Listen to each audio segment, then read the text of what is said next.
For today's video nga po pala, pagka nawawalan kami ng pangulam o di kaya pampulutan ay dito talaga ang takbuhan namin sa tabing dagat. Bagay na nakaugalian na kapag walang pulutan dito sa Gasan. Kasama ko nga po pala dyan ang aking mga kaibigan at kapwa ko content creator. Wala na nga po kami sinayang na oras, sinumpisahan na naming ilatag ang lambat dito sa Maywawa. Dito nga lang din po yan sa barangay namin, dito sa barangay Bakahoy Babak, sakop ng Gasan. Tamang tama, hindi masyadong maalon pero taib. Medyo mahirap din kasi maglabat kapag masyadong malakas ang alon, mahirap itaan at nagbubuhol-buhol ang mga lambat. Pero kapag ganun senaryo nga guys, ay kadalasan ay kung kailan pa malakas ang alon ay doon pa nakakahuli ng magagandang klase ng isda. Pero dahil ngayon tayo nangangailangan ay laban na yan. Ngayon ko lang po pala in-upload ang video na ito, pero ito ay mga nakaraang araw pa. Yung ibang part po ng video ng mga highlights ay talaga naman kasama ang palad ay nabura ko. At di pa nga po kami nakakalayo doon sa pinagtaanan namin, sa pinagumpisahan namin sa dulo ay nakahuli agad kami ng ilang pirasong banak dito. Kaya dadalhin na rin natin to sa tabi para maiihaw na at may pulutan. Dahil pare-parehas nga kami free sa oras, kaya naman nakapagkasundo namin mag-picnic dito sa tabing dagat at mag-inuman na rin. Kay Idol Rogel Santik nga pala yung lambat at saka bangka na ginagamit namin dyan.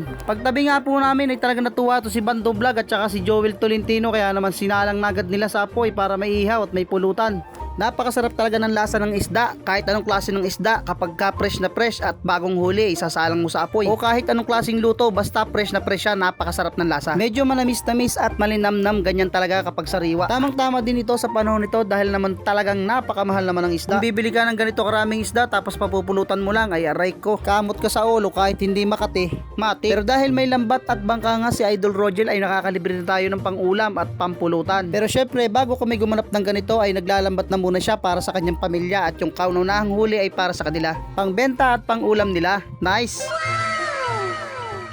Kapag malapit ka talaga sa tabing dagat at sinamahan pa ng pagiging madiskarte mo ay hindi ka talaga mawawala ng ulam. Pero ayon mismo sa mga taga ritong matatanda na ay napakaunti daw ng huli namin kumpara sa mga nahuhuli nila dati. Napakasagana daw ng isda rito sa may tabihan ng dagat, lalong lalo dito sa may part ng Wawa. Yung tipong pag naglambat ka ay talagang hindi mo kayang iangat mag-isa ang lambat dahil napakarami talagang huli. At sa paglipas ng panahon ay napakarami na talaga ng populasyon dito sa barangay namin. Kasabay nga po ng pagkasira ng mga coral reefs at paiba-ibang panahon. Dala ng climate change kung kaya't wala nang matirahan dito ang isda. Kasama na rin dyan yung paghuhuli o paglalambat ng mas maliliit na isda, kaya naman wala nang halos lumalaki. Tapos sasabayan pa ng mga naninisid gabi-gabi o yung mga dumadayo rito na nangingilaw at namamana tuwing gabi. Kaya mismo yung mga taga rito sa amin ay kukunti na rin ang mga nahuhuling isda. Balik tayo dito sa aming tagayan ay talaga namang napapasarap ng kwentuhan. Basta tunay lamang ha, walang bulawlawan.